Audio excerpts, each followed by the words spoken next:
Kannur mission success സ്റ്റോറിയിലേക്ക് പ്രിയ പ്രേക്ഷകർക്ക് ഹൃദ്യമായ സ്വാഗതം. സക്സസ് സ്റ്റോറിയുടെ ഈ എപ്പിസോഡിൽ നമ്മോടൊപ്പം ചേരുന്നത് പ്രവാസ ലോകത്തുനിന്നും യുവ വ്യവസായി ഗഫൂർ ചെണ്ടയാട് എന്ന അബ്ദുൽ ഗഫൂറാണ്.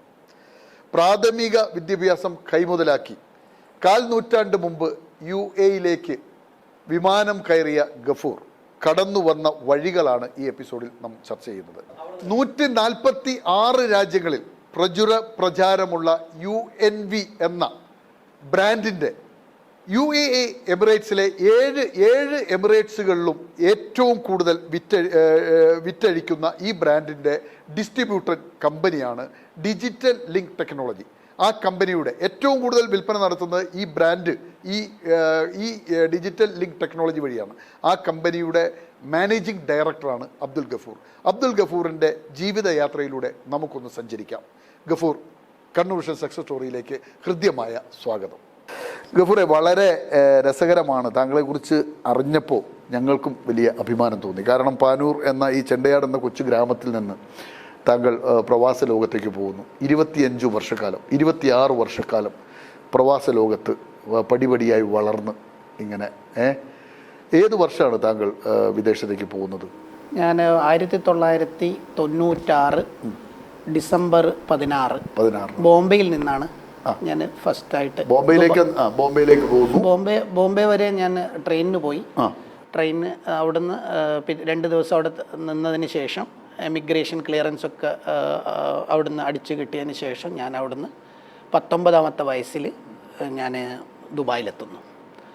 ദുബായിൽ എത്തിയതിന് ശേഷം ഞാൻ ഒരു നൈഫ് എന്ന് പറയുന്ന ഒരു പ്രദേശത്താണ് ഞാൻ ആദ്യമായിട്ട് എത്തുന്നത്. അവിടെ തന്നെ ആ റൂമിനോട് അടുത്തുള്ള ആ ഒരു സ്ഥലത്ത് തന്നെ പിന്നെ എനിക്ക് അവിടെ ജോലിയും റെസ്റ്റോറൻറ്റിലാണ് ജോലി കിട്ടിയത്. ആദ്യം കിട്ടുന്നത്. ഈ പഠനമൊക്കെ ഏത് സ്കൂളിലായിരുന്നു? പാനൂർ ഹൈസ്കൂളിലാണോ ആദ്യം?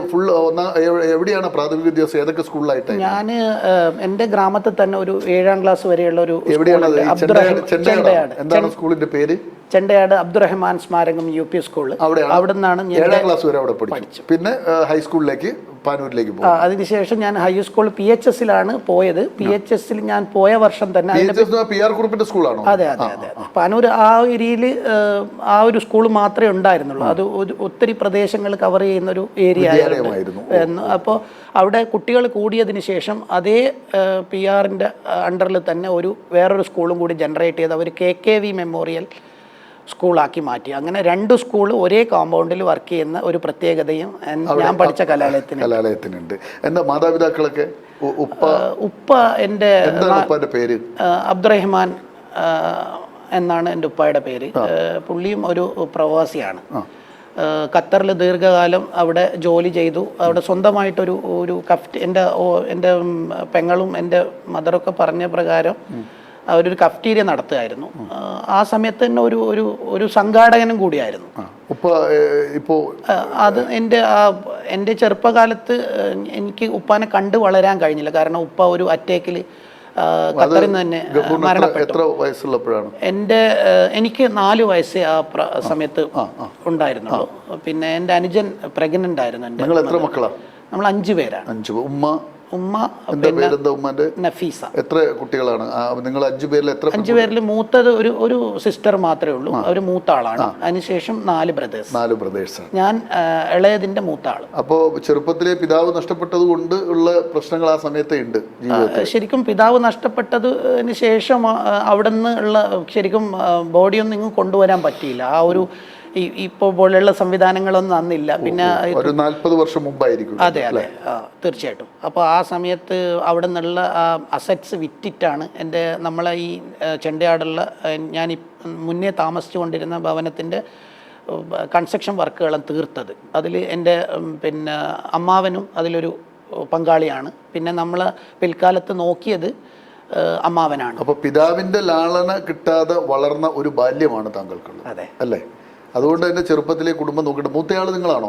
മൂത്തയാൾ അല്ല, ഇത് നിങ്ങളുടെ മൂത്ത 2 പേര്. ഇളയാളാണ്? അല്ല, ഞാൻ അതിന്റെ തൊട്ടടുത്ത ആള് ഇളയാള് ഒരാൾ കൂടിയുണ്ട്. അപ്പൊ ചെറുപ്പത്തിലെ ഇങ്ങനെ പിതാവ് നഷ്ടപ്പെട്ടു. അപ്പൊ അതിന്റെ ഒരു സങ്കടത്തിലാണ് വളരുന്നത്. ഒരു അനാഥ ബാല്യമുണ്ട്. അതെ ഉണ്ട്. എന്നിട്ട് ഈ സ്കൂൾ വിദ്യാഭ്യാസം കഴിഞ്ഞ് നാട്ടിൽ എന്തെങ്കിലുമൊക്കെ ജോലി ചെയ്തതിന് ശേഷമാണോ അങ്ങോട്ട് പോകുന്നത്? നാട്ടിൽ ഇപ്പം ഞാനൊരു വ്യവസായിയുടെ കൂടെ ജോലി ചെയ്തിട്ടുണ്ട്. അദ്ദേഹം ഇപ്പം ജീവിച്ചിരിപ്പില്ല. അദ്ദേഹം എൻ്റെ ഒരു വഴികാട്ടി കൂടിയാണ്. KP അബ്ദുള്ള എന്ന് പറഞ്ഞ പാനൂര് ബസ് സ്റ്റാൻഡ് മഹല്ല് പ്രസിഡന്റൊക്കെ ആയിരുന്ന ആളാണ് അദ്ദേഹം നമുക്ക് ഒരുപാട് നമ്മളെ മുന്നോട്ടുള്ള പ്രയാണത്തിൽ ഒരുപാട് മോട്ടിവേഷണൽ സംഗതികൾ പറഞ്ഞു. രാഷ്ട്രീയ രംഗത്തൊക്കെ വലിയ ബന്ധങ്ങളുള്ള ഒരാളായിരുന്നു. എല്ലാ രാഷ്ട്രീയ നേതാക്കളുമായും വലിയ സൗഹൃദം, അങ്ങനെയൊക്കെ അദ്ദേഹത്തെ കുറിച്ച് കേട്ടിട്ടുണ്ട്. ഒരു പൊളൈറ്റ് ആയിട്ടുള്ള ഒരു മനുഷ്യനാണ്, ഭയങ്കര പൊളൈറ്റ്. അദ്ദേഹമാണോ നിങ്ങൾക്ക് അദ്ദേഹത്തിന്റെ കൂടെ എത്ര കാലം ജോലി ചെയ്തിട്ടുണ്ട്? അദ്ദേഹത്തിന്റെ കൂടെ ഞാൻ ജോലി ചെയ്തത് 2 വർഷം ജോലി ചെയ്തുള്ളൂ. പക്ഷേങ്കിൽ അദ്ദേഹമാണ് എനിക്ക് പോകാനുള്ള കാര്യങ്ങളൊക്കെ ചെയ്തു തന്നത്. അദ്ദേഹം ത്രൂ ആണ് ഞാൻ ദുബായിൽ എത്തുന്നത്. അപ്പോൾ അതുകൊണ്ട് എനിക്കെപ്പോഴും എൻ്റെ പ്രെയറിൽ എനിക്ക് 3 or 4 പേരുകളുണ്ടെങ്കിൽ അതിലുള്ളൊരു പേരാണ് എപ്പോഴും ഓർക്കാൻ ശ്രമിക്കുന്നത് KP അബ്ദുള്ള. കാരണം നമുക്കെപ്പോഴും നമ്മളെ ചെറുപ്പകാലങ്ങളിൽ നമുക്ക് വഴികാട്ടുന്ന ആളായിരിക്കുമല്ലോ നമുക്കെപ്പോഴും മുന്നോട്ടുണ്ടാകുക. അങ്ങനെ അവിടെ എത്തി നൈഫിൽ റെസ്റ്റോറൻറ്റിൽ ജീവനക്കാരനായിട്ട് നിൽക്കുന്നു. ഒരു സാധാരണ ജീവനക്കാരനായി തുടങ്ങിയതാണ്.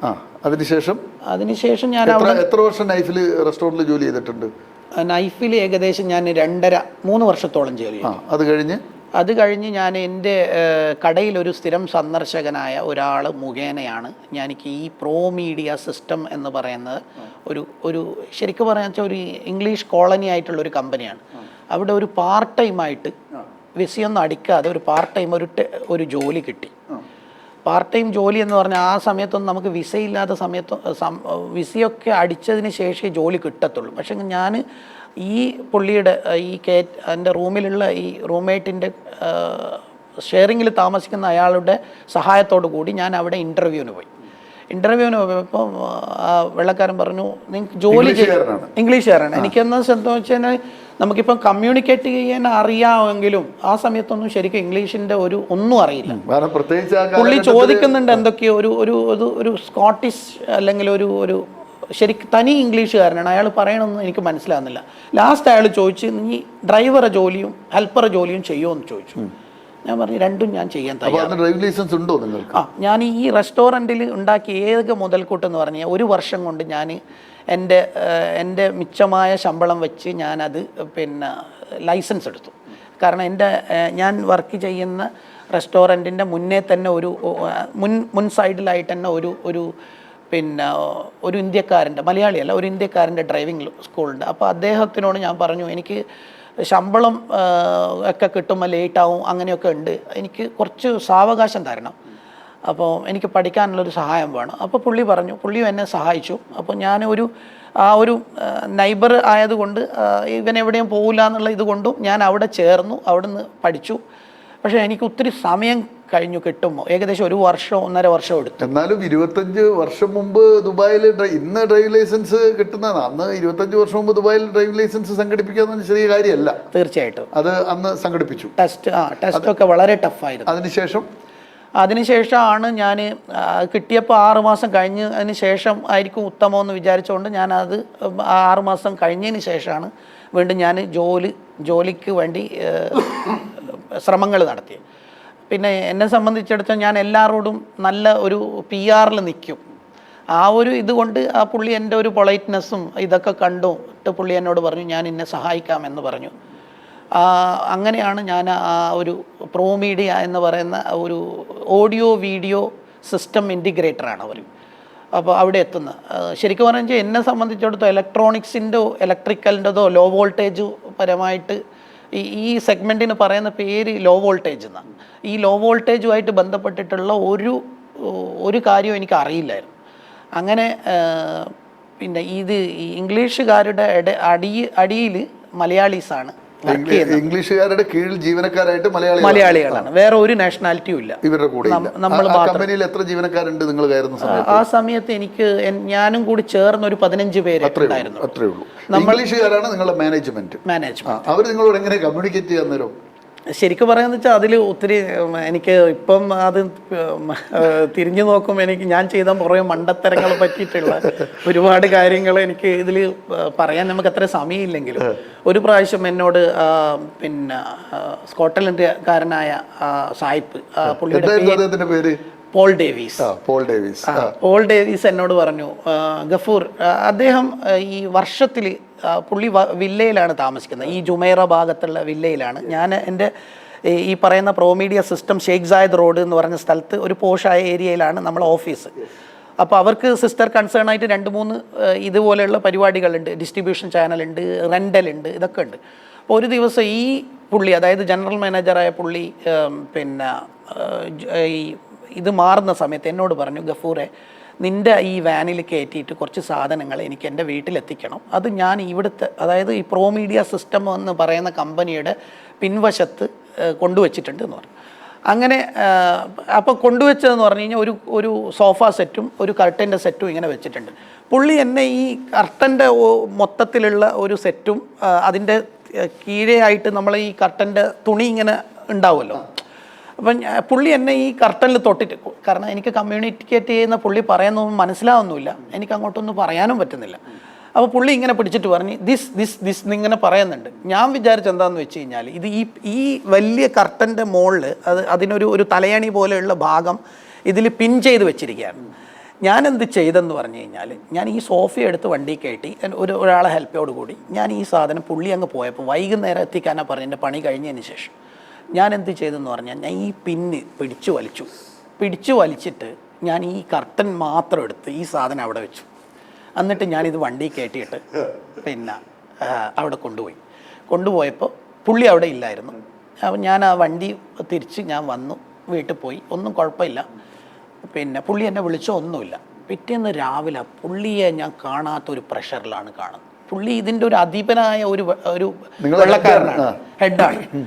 അപ്പോൾ പുള്ളി, ഞാനിത് കൊണ്ടുപോയപ്പോൾ പുള്ളിയുടെ വൈഫ് പുള്ളിയെടുത്ത് പറഞ്ഞു, നീ രാവിലെ പോയാൽ ഇവനെ ടെർമിനേറ്റ് ചെയ്യലാണ് നിന്റെ പണി, പ്രധാനമാണ്. അങ്ങനെ പുള്ളി രാവിലെ വന്നിട്ട് എന്നെ ഓഫീസിൽ നിറച്ചും, എനിക്ക് തോന്നുന്നു പിന്നെ നമ്മൾ മലയാളികളായിട്ട് 15 ജോലിക്കാരെ ഉള്ളെങ്കിൽ കൂടി അതായത് യൂറോപ്പിൽ നിന്ന് പല രാജ്യങ്ങളിൽ നിന്നും ഡിസൈനറായിട്ടും, ഈ നമ്മളെ കമ്പനിയിലുള്ളൊരു പ്രത്യേകത എന്താണെന്ന് വെച്ച് കഴിഞ്ഞാൽ, ആ സമയത്ത് വേൾഡിൽ നല്ലപോലെ സിസ്റ്റം ഇൻറ്റിഗ്രേഷൻ ചെയ്യുന്ന കമ്പനികളിലെ എഞ്ചിനീയർ പാർട്ട് ടൈം ആയിട്ട് വരും. പാർട്ട് ടൈം എന്ന് പറഞ്ഞാൽ ഷോർട്ട് ടൈം, അതായത് 1 മാസത്തേക്ക് 2 ആഴ്ചത്തേക്ക്. അവരെ പണി എന്താണെന്ന് പറഞ്ഞാൽ, ഈ പിന്നെ ഇൻസ്റ്റലേഷന് മേൽനോട്ടം നടക്കലും അത് പ്രോഗ്രാമിംഗ് ചെയ്ത് ഹാൻഡ് ഓവർ ചെയ്തിട്ട്, പിന്നെ അതായത് എടുത്ത ആൾക്കാർക്ക് ഏൽപ്പിച്ചിട്ട് അവർ വേറൊരു രാജ്യത്ത് പോയിട്ട് വേറെ പ്രൊജക്റ്റ് ചെയ്യും. അങ്ങനെ അവരൊക്കെ ഇരിക്കുന്ന ഈ സദസ്സിലാണ് പുള്ളി എന്നോട് പറയണത്, ഗെറ്റ് ഔട്ട് പറഞ്ഞു. എന്നോട് പറഞ്ഞു പുറത്തു പോകണം. കുറേ എന്തൊക്കെയോ സംസാരിച്ചു, അന്നും എനിക്കൊന്നും മനസ്സിലായില്ല. പുള്ളി പുറത്തു പോകാൻ പറഞ്ഞു. ഞാൻ പുറത്തു പോയി. പുള്ളി ആ സമയത്ത് പുള്ളി എന്നോട്, ഞാൻ പറഞ്ഞല്ലോ വൈഫാണ് ടെർമിനേറ്റ് ചെയ്യാൻ പറഞ്ഞത്. അപ്പോൾ എന്നെ എന്തൊക്കെയോ പറഞ്ഞ് പുള്ളി പുറത്താക്കി. പക്ഷേങ്കിൽ എന്തോന്നറിയില്ല, ഒരു മണിക്കൂർ കഴിഞ്ഞപ്പോൾ ഞാൻ പുള്ളിയെടുത്ത് കയറി ചെന്നു. ഞാൻ പറഞ്ഞ് ഒരുപാട് സോറി പറഞ്ഞു. പിന്നെ എനിക്ക് എൻ്റെ കൂടെ ജോലി ചെയ്യുന്ന, അത്യാവശ്യം ഇംഗ്ലീഷിൽ കമ്മ്യൂണിക്കേറ്റ് ചെയ്യാൻ പറ്റുന്ന ഒരാളുണ്ടായിരുന്നു. എന്നെ ജോലിയിൽ കയറാൻ വേണ്ടി സഹായിച്ചതിന് ശേഷം അവിടെ ഒരു എഞ്ചിനീയർ ആയിട്ടുണ്ടായിരുന്നു. ഒരാളെ സപ്പോർട്ട് ഉണ്ടെങ്കിൽ മാത്രമേ എനിക്ക് പിന്നെ അവിടെ വിസ അടിക്കാൻ പറ്റത്തുള്ളൂ. അങ്ങനെ ആനന്ദ് എന്ന് പറഞ്ഞ, അത് കാരയിൽ ആനന്ദ് എന്ന് പറഞ്ഞ ഒരാൾ, അയാൾ പിന്നെ തൃശ്ശൂർ ഡിസ്ട്രിക്റ്റിലാണ്, കാരയിൽ നിന്നാണ് പേര്. ഇപ്പോൾ റിട്ടയർഡൊക്കെ ആയി നാട്ടിൽ പിന്നെ വിശ്രമ ജീവിതം നയിക്കുന്ന ഒരാളാണ്. ആ പുള്ളിയുടെ സഹായത്തോടു കൂടി ഞാൻ ഇയാളെ പറഞ്ഞ് മനസ്സിലാക്കാൻ ചെയ്യും. പക്ഷേങ്കിൽ 1 മണിക്കൂർ കഴിയുമ്പോൾ ഇച്ചിരി അയാൾ ഒതുങ്ങി, പക്ഷേ അയാളുടെ മുഖഭാവം ഒന്നും മാറിയില്ല. ഞാൻ വിചാരിച്ചു എൻ്റെ ജോലി പോയി. കാരണം എനിക്ക് നന്നായിട്ട് കിട്ടിയൊരു ജോലിയും, ഞാൻ ഈ ജോലിനെക്കാട്ടും കൂടുതലും ശമ്പളത്തിനായിട്ട് കൂടുതൽ ഇവിടുന്ന് എന്തെങ്കിലും പഠിക്കാമെന്നുള്ള ഒരു ഇൻറ്റൻഷനിലാണ് ഞാൻ അവിടെ കയറിയിരിക്കുന്നത്. അപ്പോൾ ആ ഒരു സംഭവം എനിക്ക് ശരിക്കും അദ്ദേഹം അന്ന് ടെർമിനേറ്റ് ചെയ്യുകയാണെങ്കിൽ ഇതിലൊന്നും ഞാൻ ഒരിക്കലും എത്തില്ലായിരുന്നു. അപ്പോൾ അത് എൻ്റെ ജീവിതത്തിലുണ്ടായ ഒരു ഇൻസിഡൻസ്. ഞാൻ അവിടെ നിന്നു. അങ്ങനെ അവിടെ എത്ര വർഷം മേഖലയിൽ നിന്നു? അവിടെ ഞാൻ പിന്നെ ഈ ഇൻസ്റ്റലേഷനിൽ ഒരു 2-3 വർഷം നിന്നുള്ളൂ. അപ്പോൾ നമ്മൾ മെയിനായിട്ട് ചെയ്യുന്നത് ആ സമയത്ത് നമ്മളെ കമ്പനികൾ മെയിനായിട്ട് ചെയ്യുന്നത് ഹോട്ടലുകൾ, 5 star hotel, 7 star hotel, 4 star ഹോട്ടലുകളിലെല്ലാം ഈ പ്രോഗ്രാം നടക്കുന്നിടത്ത് ബോൾ റൂമുകളുണ്ടാവും. ബോൾ റൂമിൽ നമ്മൾ അവിടെ സ്റ്റേജ് സെറ്റ് ചെയ്യും. സ്റ്റേജിന് വേണ്ടുന്ന ലൈറ്റ്, ഇവന്റ് മാനേജ്മെന്റ് അല്ല, പെർമനന്റ് ആയിട്ട് ചെയ്യും. പെർമനന്റ് ആയിട്ട് ചെയ്തു കൺസ്ട്രക്ഷൻ സമയത്ത്. ഇവന്റ് മാനേജ്മെന്റ് എന്ന് പറഞ്ഞു കഴിഞ്ഞാൽ നമ്മൾ ടെമ്പററി ആയിട്ട് ഈ സാധനം അവിടെ കൊണ്ടുവയ്ക്കും, അത് പ്രോഗ്രാം ചെയ്യുമ്പോൾ തിരിച്ചു കൊണ്ടുവന്ന് വേറെ സ്ഥലത്തേക്ക്. ഇതെന്ന് പറഞ്ഞാൽ ഹോട്ടലുകളിൽ എപ്പോഴും ഫംഗ്ഷൻ നടക്കും, കല്യാണമായിട്ട് നടക്കും, വേറെ എന്തെങ്കിലും ഈവന്റ് നടക്കും. അതിന് വേണ്ടുന്ന പെർമനന്റ് ആയിട്ടുള്ള സൊല്യൂഷൻ, അതായത് ലൈറ്റിങ്ങിനാണെങ്കിൽ ലൈറ്റിങ്, പിന്നെ സ്ക്രീന് കാണാൻ വേണ്ടിയിട്ട് അങ്ങ് പ്രൊജക്ടർ, അതിന്റെ കൂടെ സ്ക്രീന്. അപ്പോൾ ഗഫൂറ ഇംഗ്ലീഷുകാരുടെ കമ്പനിയിൽ എത്ര വർഷം ജോലി ചെയ്തു എന്നാ പറഞ്ഞത്? ഇംഗ്ലീഷുകാരുടെ കമ്പനിയിൽ ശരിക്കും എനിക്ക് ആ കമ്പനി കറക്റ്റായിട്ട് 5 വർഷം നമുക്ക് കൊണ്ടുപോയുള്ളൂ. 5 വർഷം നിങ്ങൾ ആ കമ്പനിയിൽ ജോലി ചെയ്തു? അല്ല, കമ്പനിയിൽ ഞാൻ ത്രൂ ഔട്ട് പിന്നെ 10 വർഷം ജോലി ചെയ്തു. പക്ഷെങ്കിൽ നിർഭാഗ്യവശാൽ 2005 വരെയാണ് കണ്ടിന്യൂസ് ഈ മാനേജ്മെന്റിന്റെ കീഴിൽ എനിക്ക് ജോലി ചെയ്യാൻ. അപ്പോൾ ഏതൊക്കെ രാജ്യക്കാരാണ് നിങ്ങളെ മാനേജ് ചെയ്തിരുന്നത്? 2000 തൊട്ട് 2005 വരെ ഇംഗ്ലീഷുകാരുടെ മാനേജ്മെന്റിലാണ് ഈ കമ്പനി പോയത്. പിന്നെ ഇതിന് ശേഷം അവർക്ക് പിന്നെ പ്രൊജക്റ്റുകൾ കുറയുകയും പിന്നെ അതിനുശേഷം ഈ കമ്പനി വേറൊരു കമ്പനിയിലേക്ക് വിൽക്കപ്പെടുകയായിരുന്നു, ലയിച്ചു. അങ്ങനെ ആ കമ്പനി 2000, എൻ്റെ ഓർമ്മ ശരിയാണെങ്കിൽ 2005-6 കാലഘട്ടങ്ങളിൽ അവരായിരുന്നു മാനേജ്മെന്റ്. അതൊരു നിങ്ങൾ ഈ കാലഘട്ടത്തിലൊക്കെ ഇവരെ കമ്മ്യൂണിക്കേഷൻ എങ്ങനെ പിന്നെ റെഡിയായി വന്നു? എങ്ങനെ ഇംഗ്ലീഷ് കൈകാര്യം ചെയ്യാൻ തുടങ്ങി? ഈ സംഭവം, ഈ ഇൻസിഡൻസ് ഉണ്ടായതിന് ശേഷം ശേഷം ഈ തട്ടം വിളിച്ച് വലിച്ചതിന് ശേഷം ഞാൻ രാത്രി വീട്ടിൽ പോയി ചിന്തിച്ചു, കമ്മ്യൂണിക്കേഷൻ ഇല്ലെങ്കിൽ എനിക്ക് ഈ സംഭവം ഒന്നും നടക്കൂല, അല്ലെങ്കിൽ ഞാൻ ഈ മലയാളികളുടെ കാലും കൈയും പിടിക്കണം, എന്നെങ്കിൽ മാത്രമേ എനിക്ക് ഈ സാധനം പോവുള്ളൂ, മുന്നോട്ട് പോകുള്ളൂ. അങ്ങനെ ഒരു അയർലൻഡുകാരനായ ഒരു വെള്ളക്കാരനുണ്ട്, ഇന്നും എൻ്റെ ഫ്രണ്ടാണ് അവൻ. ആ പുള്ളിയുടെ പേര്, അതൊരു പ്രൊജക്ട് മാനേജർ ആയിരുന്നു പുള്ളി, അയർലൻഡ് സ്വദേശിയാണ്. പുള്ളിയുടെ പേര് ഫിലിപ്പ് ഹാഡിമാൻ.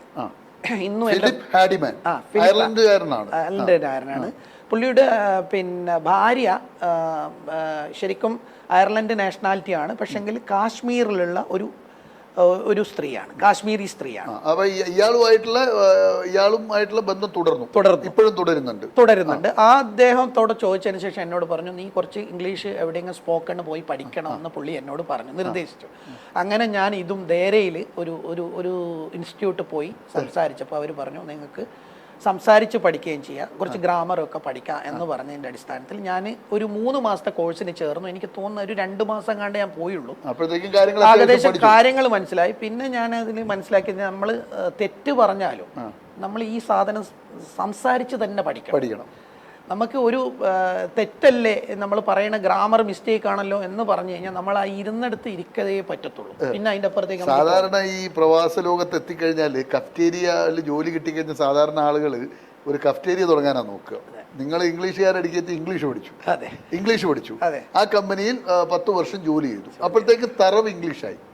എല്ലാ മേഖല ഈ ഇംഗ്ലീഷിന്റെ ഒരു കമ്മ്യൂണിക്കേഷന് വേണ്ടി മാത്രമാണല്ലോ ഞാൻ ഇത് ഉപയോഗിക്കുന്നത്. പിന്നെ നമ്മൾ അവിടെ ഡീൽ ചെയ്യുന്ന പ്രൊഡക്റ്റിനെ പറ്റി പഠിക്കണമല്ലോ, നമ്മൾ എന്താണ് പ്രൊഡക്റ്റ് ചെയ്യുന്നത്, ആ ഒരു പ്രൊഡക്റ്റിൻ്റെ അതായത് ഡാറ്റ ഷീറ്റ് എങ്ങനെ ഉണ്ടാകുന്നത്, ഇതിൻ്റെ പാരാമീറ്റേഴ്സ് എന്താണ്, ഇതിൻ്റെ വോൾട്ടേജ് എന്താണ്, ഇതെന്താണ് കറണ്ട്, ഹൈ വോൾട്ടേജ് ആണോ ലോ വോൾട്ടേജ് ആണോ, ഇതൊക്കെ നമുക്ക് പഠിക്കണം. ഇത് പഠിച്ചെങ്കിൽ മാത്രമേ ഇനി എനിക്ക് വേറൊരു സ്ഥലത്ത് എനിക്ക് ഒന്നുകിൽ സ്വന്തമായൊരു സംരംഭം തുടങ്ങാനോ, അല്ലെങ്കിൽ നമുക്കിനി ജോലിയിൽ ഉയർച്ച കിട്ടാനോ, അല്ലെങ്കിൽ ഒരു കാര്യങ്ങൾ, അതായത് ഒരു ട്രെയിനിങ്ങിന് പോയാൽ കാര്യങ്ങൾ മനസ്സിലാക്കാനോ നമുക്ക് പറ്റുള്ളൂ. അപ്പോൾ അന്നൊന്നും എൻ്റെ കാലഘട്ടങ്ങളിൽ ഈ സൗണ്ട് സിസ്റ്റവും പിന്നെ ഓഡിയോ വീഡിയോ സിസ്റ്റങ്ങളൊക്കെ ഉണ്ടെങ്കിൽ കൂടി സോഫ്റ്റ്വെയറിന് വലിയൊരു പ്രാധാന്യം ഇല്ലായിരുന്നു. ഇപ്പം നമുക്ക് നമ്മൾ ഇരിക്കുന്ന ഈ പോയിന്റിൽ നമുക്ക് ഹാർഡ്വെയറിന് വലിയ പ്രാധാന്യമില്ല, പക്ഷെ ഹാർഡ്വെയർ വേണം. ഹാർഡ്വെയറിനെക്കാട്ടും കൂടുതൽ നമുക്കുള്ളത് സോഫ്റ്റ്വെയറിലാണ് പ്രാധാന്യം. ഏത് പ്രൊഡക്റ്റ്, ഇപ്പം നമ്മൾ ലോ വോൾട്ടേജിൽ നമ്മൾ ലോ കറണ്ടായിട്ടുള്ള ഇലക്ട്രോണിക് ബേസ് ചെയ്താലും, ഇനിയല്ല നമ്മൾ ഇലക്ട്രോണിക്സ് ബേസ് ചെയ്താലും, ഈവൻ മെക്കാനിക്കൽ പരമായിട്ട് ഒരു മെഷീൻ പ്രവർത്തിപ്പിക്കണമെന്ന് അതിൽ സോഫ്റ്റ്വെയർ ഉണ്ട്. സോഫ്റ്റ്വെയർ ആണ് ഇതിൻ്റെ ഘടകം നിശ്ചയിക്കുന്നത്, ഇതിൻ്റെ പിന്നെ ക്വാളിറ്റി നിശ്ചയിക്കുന്നത്. ഹാർഡ്വെയർ മാത്രമല്ല, ഹാർഡ്വെയറിന് ഒരു പരിധിവരെ ഹാർഡ്വെയറിനും അതിൻ്റെ മെറ്റീരിയൽസിനും ഘടകങ്ങൾ ഉണ്ടെങ്കിൽ കൂടി ഇത് പ്രവർത്തിക്കണമെങ്കിൽ സോഫ്റ്റ്വെയർ നിർബന്ധം. ഈ കാര്യങ്ങളൊക്കെ ഇവരിൽ നിന്ന് പഠിച്ചു. തീർച്ചയായിട്ടും ഈ 10 വർഷം കൊണ്ട് പ്രൊമോഷൻ ആയോ കമ്പനിയിൽ? അപ്പോൾ ഞാൻ അവിടുന്ന് ടെക്നീഷ്യനിലേക്ക് എത്തി. ടെക്നീഷ്യൻ ഞാൻ പിന്നെ പർച്ചേസിങ് ഡിപ്പാർട്ട്മെന്റിലേക്ക്. ടെക്നീഷ്യനായിട്ട് എത്തുന്നത് അനുഭവ സമ്പത്ത് കൊണ്ടാണ് ടെക്നീഷ്യനായി മാറുന്നത്, അല്ലാതെ അക്കാഡമിക് ബാക്ക്ഗ്രൗണ്ട് കൊണ്ടല്ല. എവിടുന്നും ഈ എഞ്ചിനീയറിംഗ് പഠിച്ചിട്ടല്ല ഈ പണിയിൽ നിങ്ങൾ ആ ടെക്നീഷ്യനായി മാറുന്നത് അല്ലേ? അല്ല അത് വലിയൊരു കാര്യമാണല്ലോ അല്ലേ? തീർച്ചയായിട്ടും. അതിനുശേഷം സെയിൽസിലേക്ക് വന്നു. അതെ, എനിക്ക് ഇത് പഠിക്കണം, ഈ ഒരു പ്ലാറ്റ്ഫോമിൽ ഞാൻ എത്തിയപ്പോൾ ഇവിടെ നിന്ന് എന്തൊക്കെയോ പഠിക്കാനുണ്ട് എന്നുള്ള ഒരു സന്ദേശം എൻ്റെ മനസ്സിന്റെ ഉള്ളിൽ നിന്ന് എവിടുന്നോ വന്നു. ആദ്യത്തിലൊന്നും ഞാൻ പഠിച്ചു അവരുടെ കൂടെ വന്നിട്ട് ഇംഗ്ലീഷ് പഠിച്ചു. പിന്നെ ഈ മെറ്റീരിയലിനെ പറ്റിയിട്ട് ആധികാരിക ഇത് എവിടെ ഫിക്സ് ചെയ്യും ഇതിന്. കാരണം എന്ന് വെച്ചാൽ എൻ്റെ ഈ പഠിച്ചതിന് ശേഷം നമുക്കിപ്പോൾ എൻ്റെ എയിം കച്ചവടമാണ്. കാരണം എന്ന് വെച്ചാൽ എൻ്റെ ഉപ്പ ഒരു കച്ചവടക്കാരനാണ്. അൾട്ടിമേറ്റ്ലി എന്നെ ടെക്നീഷ്യന്റെ ലെവലിൽ കൊണ്ടുപോയാലും എൻ്റെ മനസ്സ് പകുതി അതിലുണ്ടായിരുന്നു. പ്രൊക്യൂർമെന്റിലൊക്കെ വന്നപ്പോൾ എനിക്ക് കുറച്ചും കൂടി ഇൻട്രസ്റ്റഡ് ആയി. ഓക്കെ, അപ്പോൾ അതിനുശേഷം ഞാൻ എപ്പോഴും ചിന്തിക്കുന്നത് എന്താണെന്ന് വെച്ചാൽ ഞാൻ ഇവിടുന്ന് ഈ പ്ലാറ്റ്ഫോമിൽ നിന്ന് വിട്ട് കഴിഞ്ഞാൽ സ്വന്തമായിട്ട് തുടങ്ങാനുള്ള മൂലധനം എനിക്കില്ലായിരുന്നു. മൂലധനം ഇതിൻ്റെ ഒരു ഫസ്റ്റിൽ നിൽക്കേണ്ട സാധനമാണ്. കാശുണ്ടെങ്കിലേ എല്ലാം നടക്കുള്ളൂ. അപ്പോൾ അതില്ലാത്തത് കൊണ്ട് ഞാൻ തൽക്കാലം ഡ്രോപ്പ് ചെയ്തു. പക്ഷേങ്കിൽ 2010 കഴിഞ്ഞപ്പോൾ മാനേജ്മെൻറ്റിൽ ഉണ്ടായ ചേഞ്ചസ് ആണ് എന്നെ ഇമ്മീഡിയറ്റ്ലി ആയിട്ട് അവിടെ നിന്ന് ഇറങ്ങാനുള്ള ഒരു ഇറങ്ങുമ്പോൾ പുതിയ ജോലി കിട്ടിയിട്ടാണ് അല്ല, ശരിക്കും പറയുന്നത് വെച്ചാൽ ഞാനൊരു വഴക്കുണ്ടാക്കിയിട്ടാണ് അവിടെ നിന്ന് വഴക്കുണ്ടാക്കിയെന്ന് പറയാം. എൻ്റെ മേലെ ഒരു മാനേജറെ കൊണ്ടുവന്നപ്പോൾ ആദ്യമുള്ള മാനേജർ ഒരു ഗോവക്കാരനായിരുന്നു. ആ പുള്ളിയുടെ പേര് പച്ചേലി ഗൊൺസാൽവിസ് എന്ന് പറഞ്ഞിട്ടുള്ള ഒരുത്തനായിരുന്നു. അയാൾ ഗോവയിലാണ് താമസിക്കുന്നതാണെങ്കിൽ അയാൾ ഫ്രഞ്ച് പാസ്പോർട്ടുള്ള ഒരാളാണ്. അയാൾ പിന്നെ ഗോവയിൽ അങ്ങനെയുണ്ട്, ഗോവയിലും മാഹിയിലൊക്കെ ഫ്രഞ്ച് പാസ്പോർട്ടുള്ള ആളായിരുന്നു. അപ്പോൾ യഥാർത്ഥത്തിൽ ഫ്രഞ്ചുകാരനാണ്. അയാൾ ശരിക്കും പറയുകയാണെങ്കിൽ പോർച്ചുഗൽ പാസ്പോർട്ടായിരുന്നു പുള്ളിക്ക്, എനിക്കിപ്പോൾ ഓർമ്മ വരുന്നത്. അങ്ങനെ ആ പുള്ളി അവിടെ നിന്ന് ഇറങ്ങിയ ഇതിൽ വേറൊരു ഫീൽഡുമായിട്ട് യാതൊരു ബന്ധവും ഇല്ലാത്ത ഒരു അറബി എന്ന് പറഞ്ഞു കഴിഞ്ഞാൽ ലോക്കൽ അറബിയല്ല, പിന്നെ എനിക്ക് ഒരു ജോർദാനി അയാള് മാനേജറായിട്ട് അവിടുന്ന് കലഹിച്ചു, ഞാൻ പടിയിറങ്ങി. അപ്പോൾ ആ പടിയിറങ്ങുന്ന സമയത്ത് എൻ്റെ ഫാമിലി, എൻ്റെ ഭാര്യ പറഞ്ഞു, നിങ്ങൾ ഇത്രയും നല്ല ജോലി, ഇത്രയും നല്ല പൊസിഷൻ, കാറ്, പെട്രോള്, എല്ലാ ആനുകൂല്യങ്ങളും, ഫാമിലി ഇൻഷുറൻസ്, അങ്ങനെയുള്ള എല്ലാം കിട്ടുമായിരുന്നു. അപ്പോൾ അതൊക്കെ ഒഴിവാക്കി നിങ്ങൾ ഇങ്ങനെ പെട്ടെന്ന് ഒരു ആട്ടത്തിന് നിങ്ങൾ ഇറങ്ങിക്കഴിഞ്ഞാൽ നിങ്ങൾക്ക് തിരിച്ചു കയറാൻ പറ്റില്ലല്ലോ. അപ്പം ഞാൻ പറഞ്ഞു, എന്തായാലും എനിക്ക് പഠിക്കാനുള്ള സാധ്യതകളെല്ലാം അവിടെ തീർന്നു. അപ്പം ഇതിൻ്റെ അപ്പുറത്തേക്ക് വിവാഹം എപ്പോഴായിരുന്നു?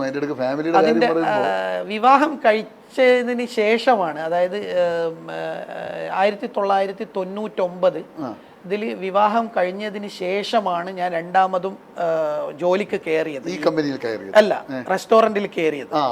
റെസ്റ്റോറന്റിൽ കയറിയപ്പം എനിക്ക് ജോലി മാറണമെന്നുള്ള ഒരു ഇത്, കാരണം അങ്ങനെയാണ് മാറുന്നത്. റെസ്റ്റോറന്റ് ജീവനക്കാരായി നിൽക്കുമ്പോഴാണ് വിവാഹം കഴിക്കുന്നത് അല്ലേ? തീർച്ചയായിട്ടും. അത് എങ്ങനെയാണ്? അറേഞ്ച്ഡ് മാരേജ് ആയിരുന്നു? അറേഞ്ച്ഡ് മാരേജ് ആയിരുന്നു. എന്നെ ഈ പറഞ്ഞ പോലെ തന്നെ എല്ലാവരുടെയും ഞാൻ PR ഉണ്ടാക്കുന്ന പോലെ തന്നെ എന്നെ ഇങ്ങോട്ടേക്ക് പ്രപ്പോസ് ചെയ്യാൻ വേണ്ടി ഈ വൈഫിന്റെ ഒരു വൈഫിന്റെ പിതാവ് എൻ്റെ അടുത്ത് വന്നു, ഇങ്ങനെ ഒരു പ്രപ്പോസൽ ഉണ്ട്, നേരിട്ട് ചോദിച്ചു.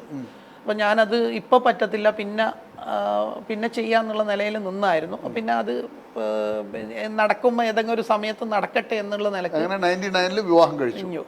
അതിനുശേഷം ഇവിടെ ഇംഗ്ലീഷുകാരെ കൂടെ നിന്ന് അതിനുശേഷം അവിടുന്ന് ഇറങ്ങിയതിന് ശേഷമാണ് പുതിയ മേഖലയിലേക്ക് വരുന്നത്. പിന്നെ നേരെ ഡിജിറ്റൽ ലിങ്കിലേക്ക് വരികയായിരുന്നു. അല്ല, 2010 ശേഷം അതും എനിക്കൊരു പ്ലാനിങ് ഇല്ലാതെയാണല്ലോ ഞാൻ ഇറങ്ങിയിരിക്കുന്നത്. അപ്പോൾ 2010 ഞാൻ എങ്ങോട്ട് പോകുന്നുള്ള എനിക്കറിയില്ല, കാരണം മൂലധനവും ഇല്ല. അങ്ങനെ 2-3 ഫ്രണ്ട്സിൻ്റെ അടുത്ത് ചോദിച്ചു. പിന്നെ എനിക്കൊരു എൻഡ് ഓഫ് ബെനിഫിറ്റ്സ് എന്ന് പറഞ്ഞൊരു കുറച്ച് കാശ് കിട്ടി. അതിപ്പോൾ ചേർത്ത് ഞാനൊരു വണ്ടിയുമായി ഈ റോ മെറ്റീരിയൽസ്, അതായത് ഓഡിയോ വീഡിയോ നെറ്റ്വർക്കിങ്ങിൻ്റെ പിന്നെ ഇൻഗ്രീഡിയൻസ്, അതായത് നമുക്ക് കോമ്പോണൻസ് എന്ന് പറയും, നമ്മളിപ്പോൾ അതിൽ കോമ്പോണൻസ്, അതിൻ്റെ എക്സസറീസ്, ആ സാധനം വിൽക്കാം എന്നുള്ള ഒരു നിഗമനത്തിൽ ഞാൻ എത്തി. കാരണം എനിക്കിപ്പം വേറൊരു സ്ഥലത്ത് ജോലി കിട്ടും, പക്ഷെങ്കിൽ പിന്നെ എനിക്ക് ജോലി കിട്ടിക്കഴിഞ്ഞാലും എനിക്ക് എത്രത്തോളം അവിടെ പോകാൻ പറ്റും, കാരണം അടിസ്ഥാന യോഗ്യത മാത്രമേ. ബിസിനസ് രംഗത്ത് പിന്നെ സ്വന്തമായി ചെയ്യാൻ തുടങ്ങി. അങ്ങനെ ഞാൻ ദേര എന്ന് പറയുന്ന ഇലക്ട്രോണിക്സിൻ്റെ മാർക്കറ്റിൽ നിന്ന് കുറച്ച് കേബിളുകളും കാര്യങ്ങളും. ആ സമയത്ത് എനിക്ക് തോന്നുന്നു മാർക്കറ്റിൽ മലയാളികൾ അധികമില്ല, കുറച്ച് മലയാളികളും. മലയാളികളെ തടഞ്ഞിട്ട് നടന്നുകൂടൽ ആ സമയത്ത് കേരളത്തിൽ ഇറങ്ങിയാൽ മലയാളികൾ FNCG കഫ്റ്റീരിയ പോലത്തെ സ്ഥലങ്ങളിൽ ഇപ്പോഴും മലബാറുകൾ കൂടുതലാണ്. അവർ ഈ മേഖലയിലാണ് കൂടുതൽ വ്യാപിച്ച് കിടക്കുന്നത്. അപ്പോൾ ഈ ഇലക്ട്രോണിക്സ് പോലത്തെ മേഖലയിൽ ആ സമയത്ത് നമ്മൾ അയൽ രാജ്യക്കാരായ പാകിസ്ഥാനികളായിരുന്നു കൂടുതലുണ്ടായിരുന്നു. അവിടെ നിങ്ങൾ സാധനങ്ങൾ എടുത്ത് കൊണ്ടുപോയി വിൽക്കാൻ തുടങ്ങി. വിൽക്കാൻ എത്ര വർഷം പണിയെടുത്തു? ഈ കൊണ്ടുപോയി വിൽക്കൽ ഏകദേശം എനിക്ക് തോന്നുന്നു ഒരു 1-1.5 വർഷം. അത് കഴിഞ്ഞാണോ ഡിജിറ്റൽ ലിങ്കിലേക്ക് വരുന്നത്? അതിനുശേഷം ഡിജിറ്റൽ ലിങ്ക് ആണോ നിങ്ങളെ ജീവിതം മാറ്റിമറിക്കുന്നത് ശരിക്കും? ഡിജിറ്റൽ ലിങ്കിൽ എത്തിയപ്പോഴാണ് എനിക്ക് എന്തെങ്കിലുമൊക്കെ ഇവിടെ ചെയ്യാനുണ്ട്. കാരണം ഡിജിറ്റൽ ലിങ്കിൽ 2 പാർട്ട്നേഴ്സ് ഉണ്ട്. കാരണം നമുക്ക് മൂലധനം ഉണ്ടെങ്കിൽ മാത്രമേ ഈ ഡിജിറ്റൽ, അപ്പോൾ അവർ ഫണ്ട് സോഴ്സ് ചെയ്യാന്ന് പറഞ്ഞു. പക്ഷെ എന്നാലും ഒരു പാർട്ട്ണർഷിപ്പിലോട്ട് പോകുമ്പോൾ എന്താണ് ഈ ഡിജിറ്റൽ ലിങ്ക്?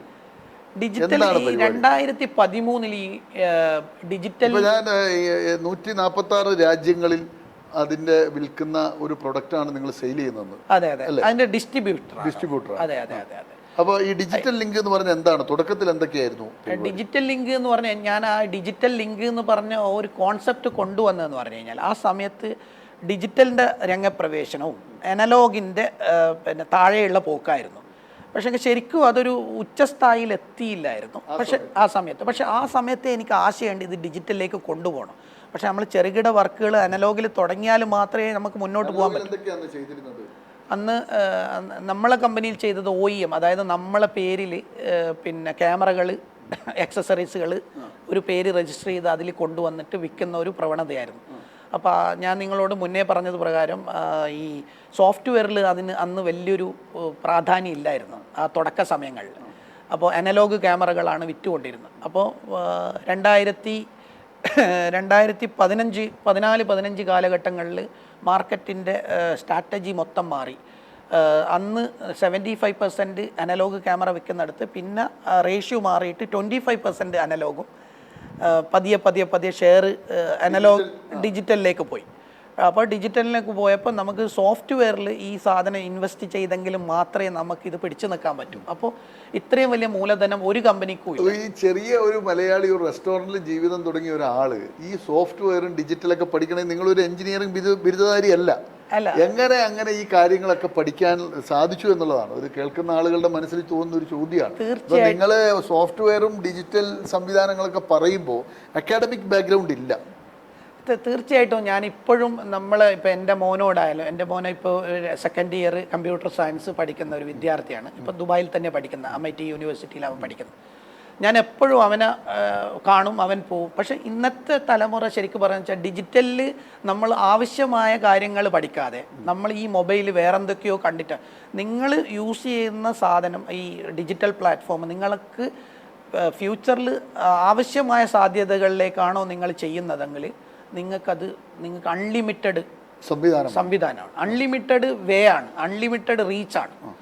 കാരണം അത്രയും കാര്യങ്ങൾ നമുക്ക് ഡിജിറ്റലിൽ പഠിക്കാൻ. ഡിജിറ്റൽ ലിങ്ക് എന്ന് പറയുന്ന സാധനം എന്തൊക്കെ കാര്യങ്ങളാണ് ചെയ്യുന്നത്? ഡിജിറ്റൽ ലിങ്ക് മെയിൻലി ചെയ്യുന്നത് ക്യാമറ ഡിസ്ട്രിബ്യൂഷൻ. ഏത് ക്യാമറയാണ്? UNV എന്ന് പറഞ്ഞാൽ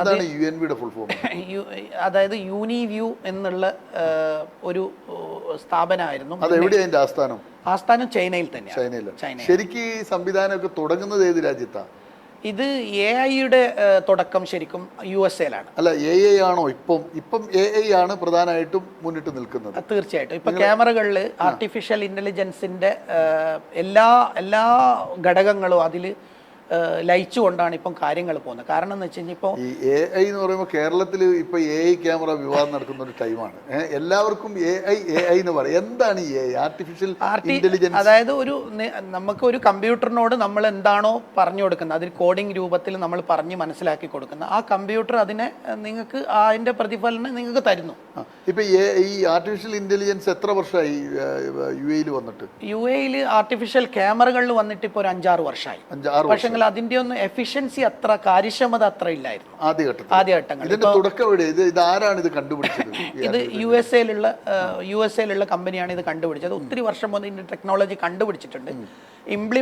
ക്യാമറയിലൊക്കെ ഇംപ്ലിമെന്റ് ആയി തുടങ്ങിയത് പിന്നെ ആരോഗ്യ മേഖലയിൽ ഇപ്പം നമുക്ക് ഓപ്പറേഷൻ ചെയ്യുന്നതിനും കാര്യങ്ങളും അക്യുറസി കിട്ടുന്നതിന് വേണ്ടിയിട്ടാണ് ഇത് കൂടുതൽ ഉപയോഗിച്ചുകൊണ്ടിരുന്നത്. റോബോട്ടിക് സർജറിക്കെല്ലാം ഈ AI വഴിയാണ് ഇതിന്റെ കണക്ടിവിറ്റി. അപ്പോൾ ഇതൊക്കെ യൂസ് ചെയ്യുന്നതിന് വേണ്ടി ക്യാമറകളിൽ ഇപ്പം ഉദാഹരണത്തിന് എന്ന് പറഞ്ഞാൽ നമുക്കിപ്പോൾ ഇത്രയും വണ്ടികൾ പോകുന്നത് കാര്യങ്ങളൊന്നും നമുക്ക് ഇതിനെ മാനുവലായിട്ട് ഇതൊന്നും നമുക്ക് കൗണ്ട് ചെയ്ത് വെക്കാൻ പറ്റില്ല. അപ്പോൾ ഇതൊക്കെ ഈ AI വഴി നമ്മൾ ഇതിൻ്റെ സ്റ്റോറേജും ഇതിൻ്റെ റെക്കഗ്നൈസേഷനും ഇതിൻ്റെ സോഫ്റ്റ്വെയർ തലങ്ങളിൽ ഇത് ചെയ്തിട്ടാണ് ഇത് പോകുന്നത്. കാരണം ഒരു AI ക്യാമറ സ്ഥാപിച്ചാൽ അതിലൂടെ ഉണ്ടാകുന്ന ബെനിഫിറ്റ്സ് എന്തൊക്കെയാണ്? ഒരു ആൾ ഓട്ടോമാറ്റഡാണ്. എന്തൊക്കെയാണ്?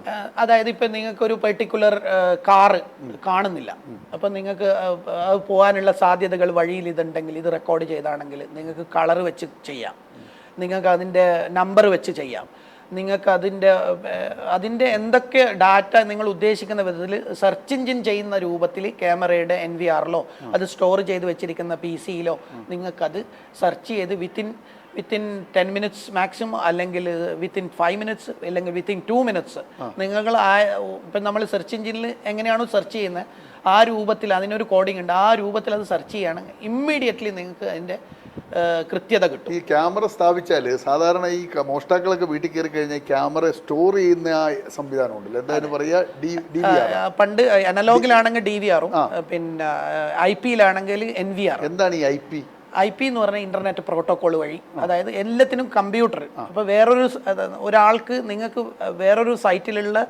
പിന്നെ വീഡിയോ റെക്കോർഡ് നിങ്ങൾ ഇരിക്കുന്ന സ്ഥലത്ത് തന്നെ അപ്പം കിട്ടും. അപ്പോൾ ഈ സാധനം DVR എടുത്തുകൊണ്ട് പോയി കഴിഞ്ഞാൽ പിന്നെ ഇത് കിട്ടില്ല എന്ന് പറയുന്നത്. അപ്പോൾ ഈ പുതിയ സംവിധാനത്തിൽ AI ക്യാമറയിൽ വന്നു കഴിഞ്ഞാൽ എങ്ങനെയാണ്? IP-യിലോട്ട് വരുമ്പോൾ നിങ്ങൾക്ക് ഈ സീന് നഷ്ടപ്പെടുന്ന, അതായത് നിങ്ങൾക്കിപ്പോൾ ഈ ക്യാമറ ഫിസിക്കലി ഫിറ്റ് ചെയ്തിട്ട് ഇപ്പം ഇത് അഴിച്ചു കൊണ്ടുപോകുന്ന വരെയുള്ള റെക്കോർഡ് നിങ്ങൾക്ക് വളരെ സുരക്ഷിതമായിട്ട് ഡിഫറെൻറ്റ് സ്ഥലത്ത് നിങ്ങൾക്ക് സേവ് ചെയ്യാം. അതൊന്ന് നമുക്ക് ക്ലൗഡിൽ നമുക്ക് പർച്ചേസ് ചെയ്തിട്ട് ക്ലൗഡിൽ നമുക്ക് സ്റ്റോർ ചെയ്യാം. രണ്ടാമത് എന്ന് പറഞ്ഞു കഴിഞ്ഞാൽ സെർവർ. ഇപ്പം പല കമ്പനികളും ഇപ്പം ഇതിനുള്ള സെർവർ അടിച്ചു പോയാലോ ക്ലൗഡിലുണ്ടാവും. പിന്നെ നമുക്ക് NVR-ലും ചെയ്യാം, അതായത് നമ്മൾ എവിടെയാണോ വെച്ചിരിക്കുന്നത് ആ സൈറ്റിലും ചെയ്യാം. 3 കേന്ദ്രങ്ങളിൽ ഇത് സ്റ്റോർ ചെയ്യാൻ പറ്റും. അപ്പോൾ അതൊരു വലിയ മുതൽക്കൂട്ടെ. എവിടെ പോയാലും ക്ലൗഡിലുള്ള പോകില്ലല്ലോ. അപ്പോൾ നമുക്കത് കിട്ടില്ല എന്നുള്ള ഒരു സംഭവം ഇല്ല ഈ വിഷയത്തിൽ. ഈ പുതിയ സംവിധാനത്തിൽ വരില്ല. അത് ചില ആൾക്കാർ വിചാരിക്കുന്നത് കൊണ്ടാണ് അത് കിട്ടാത്തത്. ഈ നിങ്ങളുടെ ഈ ക്യാമറ ഈ സംവിധാനങ്ങളെല്ലാം വിൽക്കുന്നത് UAE-യിലെ ഏതൊക്കെ എമിറേറ്റ്സിലാണ് ശരിക്കും? നമ്മുടെ ഈ UNV എന്ന് പറഞ്ഞ ബ്രാൻഡിന്റെ സോൾ ഡിസ്ട്രിബ്യൂട്ടറാണ്. വേറെ ഒരു ഡിസ്ട്രിബ്യൂട്ടറും കൂടിയുണ്ട്, പക്ഷെ നമ്മൾ കൂടുതൽ സ്റ്റോറേജും പിന്നെ അതിൻ്റെ ഓതറൈസ്ഡ് സർവീസ് സെൻ്ററും നമുക്കാണ് ഇപ്പോൾ അസൈൻ ചെയ്തിട്ട് കിട്ടിയിട്ടുള്ളത്. ഈ 2021 കിട്ടിയതാണ്. 2021 കിട്ടി, 22 നമ്മൾ കംപ്ലീറ്റ് ചെയ്തു, 23 കടന്നു. അപ്പോൾ നമ്മളെ ടെക്നിക്കൽ ടീമിന്, അതായത് വെണ്ടർ സൈഡ്, അതായത് മാനുഫാക്ചർ സൈഡിൽ നിന്ന് അവർ എല്ലാ ആഴ്ചയിലും പുതിയ ടെക്നോളജി വരുമ്പോൾ അവർക്ക് ട്രെയിനിങ് കിട്ടും. ആ ട്രെയിനിങ്ങിൻ്റെ അടിസ്ഥാനത്തിൽ നമ്മളെ കസ്റ്റമേഴ്സിന്, നമ്മൾ ഈ ഫിക്സിംഗ് ഒന്നുമില്ല, നമ്മൾ ഈ സിസ്റ്റം ഇൻറ്റഗ്രേറ്റ് ചെയ്യുന്ന, അതായത് ക്യാമറകൾ ഫിക്സ് ചെയ്യുന്ന ചെറുതും വലുതും മീഡിയവും ഹൈയും കോർപ്പറേറ്റ് ലെവലിൽ ചെയ്യുന്ന എല്ലാവർക്കും ഇതിൻ്റെ സേവനം വിൽപ്പന മാത്രമല്ല, വിറ്റതിന് ശേഷം നമ്മൾ ഇതിന് സർവീസും കൊടുക്കുന്നുണ്ട്. സർവീസ് എന്ന് പറഞ്ഞാൽ UAE-യിലെ 7 എമിറേറ്റ്സിലും നിങ്ങൾക്ക് അതിനുള്ള സംവിധാനങ്ങൾ അവർക്ക് ഈ സിസ്റ്റം ഇൻറ്റിഗ്രേറ്ററുള്ള ആൾക്കാർക്ക്, എഞ്ചിനീയേഴ്സിന് അത് കൈകാര്യം ചെയ്യാനുള്ള നമ്മൾ കൊടുക്കുന്നത്, അതായത് പുതിയ ടെക്നോളജി വരുമ്പോൾ നമ്മളാളാണ് അത് ചെയ്തു കൊടുക്കുന്നത്. ഞാൻ എൻ്റെ ഒരു ചോദ്യം, നിങ്ങളിപ്പോൾ ഈ ഡിജിറ്റൽ എല്ലാം നിങ്ങൾ വന്നിരിക്കുന്ന ഏറ്റവും അഡ്വാൻസ്ഡ് ആയ ലോകത്തേക്കാണ് നിങ്ങൾ കടന്നു ചെന്നത്. ഏറ്റവും അഡ്വാൻസ്ഡ് ഇപ്പം AI ക്യാമറയാണ് ഇപ്പം ഏറ്റവും അഡ്വാൻസ്ഡ് ആയിട്ട് നടന്നുകൊണ്ടിരിക്കുന്നത്. ഇനിയിപ്പം ഒരു ഭാവി വരെ നമുക്ക് പ്രവചിക്കാൻ പറ്റുന്ന ഒരു മനുഷ്യൻ ഒരു അടുത്ത 10 വർഷം എന്ത് ചെയ്യുമെന്ന് പ്രവചിക്കുന്ന തരത്തിലേക്ക് ലോകം മാറുകയാണ്, അല്ലേ? ശരിക്കും ആ സംവിധാനത്തിലേക്ക് പോവുകയാണല്ലോ. അപ്പൊ ഇതിനൊക്കെ നിങ്ങൾക്ക് കിട്ടിയിട്ടുള്ള ട്രെയിനിങ് എവിടുന്നാണ്? രാജ്യത്തിന്റെ ഏതൊക്കെ രാജ്യങ്ങളിൽ നിന്നാണ്? തീർച്ചയായിട്ടും 2013 ഞാൻ ഈ പറഞ്ഞല്ലോ, ഈ മാർക്കറ്റിൽ നിന്ന് സാധനം എടുത്ത് വെക്കുന്നതിലും എൻ്റെ ചിന്ത പോയത് ഇനി അടുത്ത ലെവലിൽ പോകണം. എല്ലാവരും ചൈനയിൽ പോകുന്നുണ്ട്, പക്ഷെ ഇതെങ്ങനെ പോകും, ആരെങ്കിലും കൊണ്ടുപോകണ്ടേ? അങ്ങനെ ഞാൻ കുറേ ആൾക്കാരോട് അന്വേഷിച്ചതിൽ നിന്നും മനസ്സിലാക്കി, ഒരു ദിവസം ഒരാളെ എന്നെ പാർട്ട്ണറിലുള്ള ഒരാൾ, എൻ്റെ ഇപ്പോൾ ഉള്ള പാർട്ട്ണർഷിപ്പിലുള്ള ഒരാൾ എന്നെ കൊണ്ടുപോകാമെന്ന് പറഞ്ഞതുകൊണ്ട് ഞാൻ അവരെ കൂടെ ട്രാവൽ ചെയ്തു. അതിനുശേഷം ഈ ചൈനയിൽ ഏറ്റവും കൂടുതൽ ഇലക്ട്രോണിക്സിന് ഇൻഫ്ലുവൻസ് ഉള്ള ഒരു സിറ്റിയാണ് ഷെൻസൻ എന്ന് പറയുന്ന സിറ്റി. അത് റെഗുലറായിട്ട് പോകുമ്പോൾ അതുമായിട്ട് മനസ്സിലാക്കിയ ആൾക്കാർക്ക് അത് മനസ്സിലാവും. ഷെൻസനാണ് ഏറ്റവും കൂടുതൽ നിങ്ങൾ ചൈനയിലേക്ക് പോയത് 2013 എൻഡിലാണ്. 13 നിങ്ങൾ ചൈനയിലേക്ക് പോയി. 10 വർഷം മുമ്പ് ഈ സ്വരൂപിച്ച് ഈ സംവിധാനമൊക്കെ ആക്കി ഒരാളുടെ കൂടെ ചൈനയിലേക്ക് പോവുക. എങ്ങനെ ധൈര്യം വന്നു? ആ സമയത്ത് നമ്മളെ സംബന്ധിച്ച് നമുക്ക് പഠിക്കാം.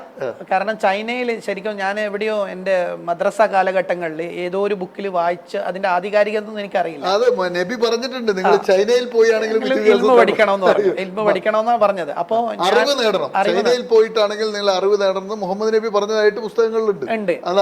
അപ്പൊ ചില ആൾക്കാരുടെ അധികാരികത പറ്റിയിട്ടൊക്കെ ക്വസ്റ്റ്യൻ പുതിയ തലമുറ ചോദിക്കുന്നുണ്ട്. പക്ഷെ എന്നെ സംബന്ധിച്ച് അത് എന്റെ മനസ്സിലും എന്റെ തലയിലും മദ്രസയിൽ പഠിച്ച ഓർമ്മ വെച്ചിട്ടാണ് ചൈനയിലേക്ക് പോകാൻ വേണ്ടി തീരുമാനിച്ചത്. കാരണം നമ്മളെ ഗ്രന്ഥത്തിൽ അത് പറഞ്ഞിട്ടുണ്ട്, എന്നാ പിന്നെ ഒന്ന് പോയി കളയാം. പക്ഷെ അവിടെ പോയപ്പോ എന്നെ ഈ കൊണ്ടുപോയ ഫസ്റ്റ് അപ്പോ ആരെ കൂടിയാ പോകുന്നത്? അതെ, എന്റെ ഒരു പാർട്ട്ണറെ കൂടിയാണ് പോകുന്നത്. പോയിട്ട് ചൈനയിൽ ഇറങ്ങുന്നു പറയുന്നു. പുള്ളി എനിക്ക് ഏത് നഗരത്തിലാ പോകുന്നതെന്ന് പറഞ്ഞു? ഷെൻസൻ. അതായത് നമ്മൾ ഇറങ്ങിയിരിക്കുന്നത് ഷെൻസൻ എയർപോർട്ടിൽ ഇറങ്ങി. നമ്മൾ ഷെൻസൻ എന്ന് പറഞ്ഞ കോശാംബെ എന്ന് പറഞ്ഞ ഒരു മാർക്കറ്റ് ഉണ്ട്. അത് ഈ ഇലക്ട്രോണിക്സിനും LED അങ്ങനെയുള്ള സാധനങ്ങൾക്ക് പേര് കേട്ട ഒരു മാർക്കറ്റാണ് വേൾഡിൽ. പിന്നെ എനിക്ക് തോന്നുന്നു, എൻ്റെ ഓർമ്മ ശരിയാണെങ്കിൽ സ്റ്റാർട്ടപ്പിൽ ഏറ്റവും മുന്നിൽ നിൽക്കുന്ന ഒരു സ്ഥലമാണ്. ഇലക്ട്രോണിക്സിൻ്റെ സ്റ്റാർട്ടപ്പ്സ് ഏറ്റവും കൂടുതൽ ഓഫീസ് എടുക്കുന്നത് ഹോങ്കോങ്, പിന്നെ സൗത്തേൺ റീജിയനിലാണ്. അതിലാണ് ഈ ഷെൻസൻ വരുന്നത്. അപ്പോൾ വേൾഡിൽ തന്നെ റാങ്കിങ്ങുകൾ. അപ്പോൾ അതൊക്കെ ഞാൻ പിന്നെ അതിനെ പറ്റിയിട്ടൊക്കെ ഏകദേശം മനസ്സിലാക്കിയിട്ടാണ് പോയത് ഈ അദ്ദേഹത്തോട്. പിന്നെ ഞാൻ ഈ മാർക്കറ്റ് ഒരു റീറ്റെയിലും ഹോൾസെയിലും വിൽക്കുന്ന ഒരു കടയല്ലാതെ അവർക്ക് പിന്നെ ഇതെവിടെ നിന്ന് വരുന്നു, ഇതെങ്ങനെ ഉണ്ടാക്കുന്നു, അതിലേക്കുള്ള ഒരു കൗതുകമായി. പിന്നെ അങ്ങനെ ആ ട്രിപ്പ് ഞാൻ തിരിച്ചു വന്നതിന് ശേഷം എൻ്റെ ബോധം വന്നത് എന്താണെന്ന് വെച്ചാൽ ഞാനൊരു നല്ല ഇതുമായിട്ട് ബന്ധപ്പെട്ടിട്ടുള്ള ഒരു എക്സിബിഷന് പോവാം.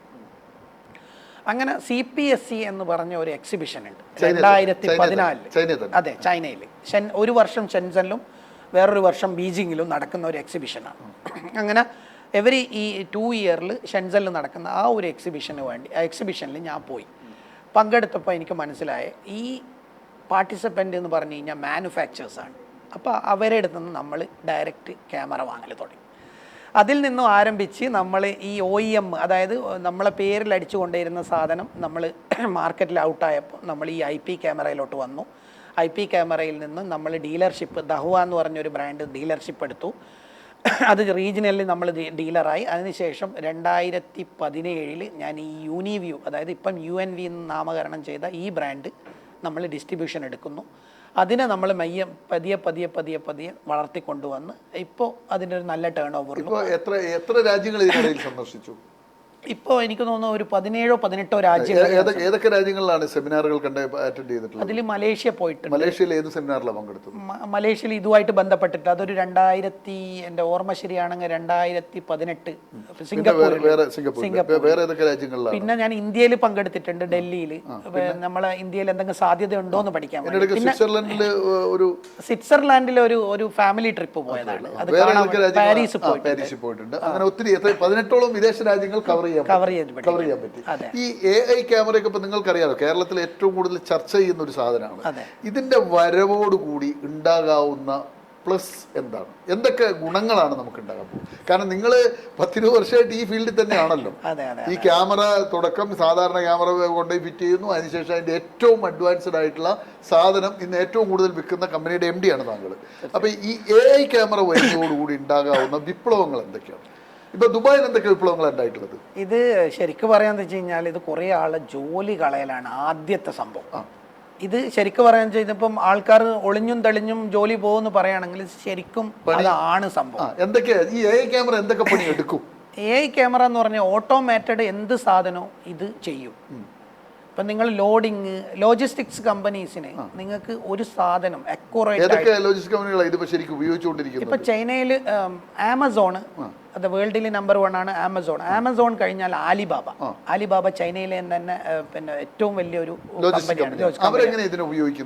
അവർ ഈ കംപ്ലീറ്റ് ഇപ്പോഴത്തെ അവസ്ഥയിൽ ഇത് കംപ്ലീറ്റ് ഓട്ടോമാറ്റഡ് ആണ്. അവർ ഈ വെയർഹൗസിൽ ഈ സാധനം വരുന്നത് മുതൽ ഈ സാധനം മൂവ് ചെയ്ത് കസ്റ്റമറിലേക്ക് എത്തുന്നവരെ ഈ സർവീസാണ് ഓട്ടോമാറ്റഡ്. റോബോട്ടിക്സ് ആണ്. ലോഡിങ്ങും അൺലോഡിങ്ങും എല്ലാം ചെയ്യുന്നത് റോബോട്ടിക്സ്. അതും കണ്ടിട്ടുണ്ടോ പോയിട്ട്? റോബോട്ടിക് ഞാൻ കണ്ടിട്ടുണ്ട്. ഈ റോബോട്ടിക് ഈ ലോജിസ്റ്റിക്സ് മാത്രമല്ല, പ്രൊഡക്ഷൻ ലൈനില് ഈ ചൈനയിൽ ഇപ്പം ഈ ബർത്ത് കൺട്രോൾ കൊണ്ടുവന്നിരുന്നു 10 വർഷം മുന്നേ 15 വർഷം മുന്നേ. അതിന്റെ എഫക്ഷൻ ഇപ്പം വന്നു തുടങ്ങിയുള്ളൂ. അപ്പോൾ അതുകൊണ്ട് അവർ ഈ ആളില്ല എന്ന് വെച്ചിട്ട് അവർ പ്രൊഡക്ഷൻ ലൈനോ അല്ലെങ്കിൽ പ്രൊഡക്ടിവിറ്റിയോ കുറച്ചിട്ടില്ല. അവരെങ്ങനെ ഇതൊക്കെ ചെയ്യണമെന്ന് പറഞ്ഞു കഴിഞ്ഞാൽ എല്ലാം ഓട്ടോമേറ്റഡ് ആക്കി, റോബോട്ടിക് വഴി, AI വഴി ഇതെല്ലാം നടക്കുന്നുണ്ട് ഇപ്പോൾ. എല്ലാ മനുഷ്യന്റെ പണി വേണ്ട, എല്ലാ പണി ഇവരെടുക്കും. ഇന്ത്യയിൽ ഇതിന്റെ സാധ്യത എങ്ങനെയാണ്? ഇന്ത്യയിൽ ഇപ്പം തന്നെ ഞാൻ ഇന്ത്യയിൽ പറയുകയാണെങ്കിൽ ഇപ്പം എനിക്ക് തോന്നുന്നു പണ്ടത്തെ റേഷ്യോ പ്രകാരം ഇപ്പോൾ അനലോഗിൽ തന്നെയാണ് പല കാര്യങ്ങളും നടന്നുകൊണ്ടിരിക്കുന്നത്. അപ്പോൾ ഇപ്പോഴത്തെ അവസ്ഥയിൽ ഇപ്പം നമുക്ക് പിന്നെ ചൈനയിലോ അല്ലെങ്കിൽ ഇന്ത്യയിലോ പിന്നെ ജോബ്, അതായത് സാലറി കമ്പയർ ചെയ്യുമ്പോൾ ഇവിടെ വളരെ ചീപ്പാണ് ആളെ കിട്ടാൻ. അപ്പോൾ ഇപ്പം നമുക്ക് ശരിക്കും പറയാന്ന് വെച്ചാൽ ഓട്ടോമേറ്റഡ് കംപ്ലീറ്റ് ആക്കേണ്ട ആവശ്യം ഇപ്പം ഇല്ല. സാധ്യതയുണ്ട്. ആദ്യം ഈ പ്രൊഡക്റ്റ് നമുക്ക് മാനുഫാക്ചർ ചെയ്യാനുള്ള സാധനങ്ങൾ ഇപ്പം USA ഇത് AI പിറന്ന സ്ഥലമാണ്. USA ഇത് പിറന്നിട്ടും ഇത് ഏറ്റവും കൂടുതൽ ഇത് ഇംപ്ലിമെന്റ് ചെയ്ത് ഇതുകൊണ്ട് സംവിധാനമാക്കുന്നത് ശരിക്കും ചൈനയല്ലേ?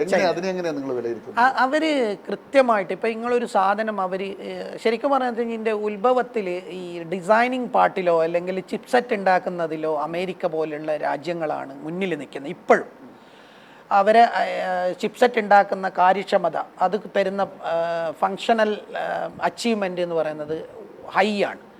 അപ്പോൾ ഇപ്പം ഹ്വാവേ ഇപ്പം ചൈനയിൽ നോക്കുകയാണെങ്കിൽ അവർ ഒരു ചിപ്സെറ്റ് അവർ കാശ് കൊടുത്ത് വാങ്ങിച്ചുകൊണ്ടത്. അപ്പോൾ ഒരു മിഷനറീസ് അവർ ഇറക്കുന്നുണ്ടെങ്കിൽ അവർ ശരിക്കും പറയുന്നത് ഡിസൈൻ പാർട്ടിൽ അവരൊന്നും ചെയ്യുന്നില്ല.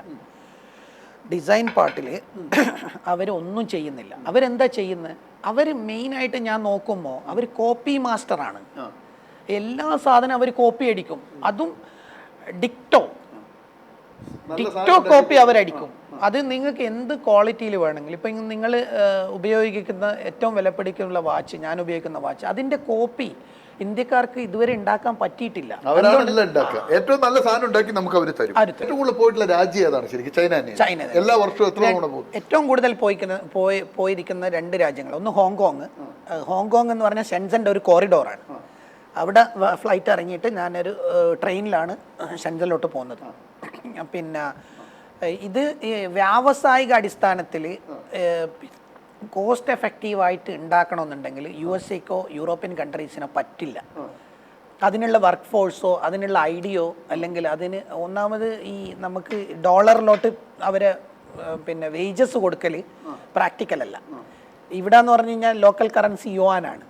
യുവാനിൽ അവർക്ക് ചീപ്പായിട്ടുള്ള ആൾക്കാരെ ട്രെയിൻ ചെയ്തിട്ട് പിന്നെ അവർ എല്ലാം യൂസ് ചെയ്യുന്നത് ഭാഷ, അവർ ഈ സോഫ്റ്റ്വെയർ ഡെവലപ്പിംഗ് ആയാലും പിന്നെ അതുമായിട്ട് ബന്ധപ്പെട്ടിട്ടുള്ള ഭാഷ അവർ ചൈനീസ് ഭാഷ മാത്രമേ അവർ യൂസ് ചെയ്യൂ.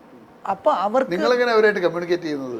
ആദ്യം 2013 കുറേ ട്രാൻസ്ലേഷനും പിന്നെ ചൈനീസ് കൈകാര്യം ചെയ്യാൻ തുടങ്ങി. ഇല്ല, ചൈനീസ് പഠിക്കാന്ന് പറഞ്ഞു കഴിഞ്ഞാൽ അവിടെ നമ്മൾ പിന്നെ കുറച്ച് ഇംഗ്ലീഷ് ഇപ്പം നമുക്ക് അവരെ ഇംഗ്ലീഷ് ലിറ്ററസി ഒരുപാട് മാറി.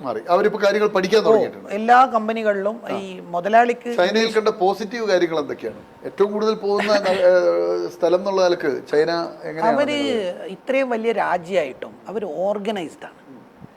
അതായത് സിറ്റികളിൽ നോക്കിക്കഴിഞ്ഞാൽ ഇപ്പം ദുബായിനോടെല്ലാം കടപിടിക്കാൻ പറ്റുന്ന അത്രയുള്ള സംവിധാനമുള്ള സിറ്റികളാക്കി അവർ മാറ്റി. പിന്നെ അവർ പിന്നെ ഏത് മേഖലയിൽ കോൺട്രിബ്യൂഷൻ കുറവുണ്ടോ അതിന് ഗവൺമെൻറ് നന്നായിട്ട് ഫണ്ടിങ് ചെയ്തിട്ട് അതിനെ മേലോട്ടേക്ക് കൊണ്ടുവരും. 25 വർഷം 26 വർഷം ദുബായിൽ ജീവിച്ചിട്ട് എന്താണ് ദുബായിയെ കുറിച്ചുള്ള ഒരു താങ്കളുടെ ഒരു ദുബായ് നമുക്കിപ്പോൾ GCC കൺട്രിയിൽ നിങ്ങൾക്കറിയാം എല്ലാത്തിലും മുന്നേ നിൽക്കുന്ന ഒരു രാജ്യമാണ്. അപ്പോൾ തീർച്ചയായിട്ടും നമുക്കിപ്പോൾ ഫുഡ് എക്സ്പെരിമെൻ്റ് ചെയ്യണമെങ്കിലും അതിനെല്ല നമ്മൾ ആൾക്കാരായിട്ട് കമ്മ്യൂണിറ്റിയായിട്ട് ബന്ധപ്പെടണമെങ്കിലും മലയാളികൾക്ക് ഏറ്റവും കൂടുതൽ നല്ല ഒരു സ്ഥലം ഞാൻ മനസ്സിലാക്കുന്ന ദുബായ് തന്നെയാണ്. തീർച്ചയായിട്ടും. അപ്പോൾ ചൈനയിലും ഏറ്റവും കൂടുതൽ ഇപ്പം ചൈനയിൽ ഞാൻ പോയി കഴിഞ്ഞാലും എനിക്കൊരു കാരണവശാൽ ടെക്നോളജി പഠിക്കാനും പുതിയ കാര്യങ്ങൾ പഠിക്കുകയാണെങ്കിലും നമുക്കൊരു റെസ്റ്റോറൻറ്റ് പോയിട്ട് നമ്മളൊരു ഇഷ്ടപ്പെട്ട വിഭവം ഒരാഴ്ചയോ 2 ആഴ്ചയോ കഴിഞ്ഞിട്ട് നമുക്ക് കഴിക്കാൻ പറ്റില്ല. അത് നമ്മൾ സ്വന്തമായിട്ട് തന്നെ ചൈനയിൽ നിൽക്കുകയാണെങ്കിൽ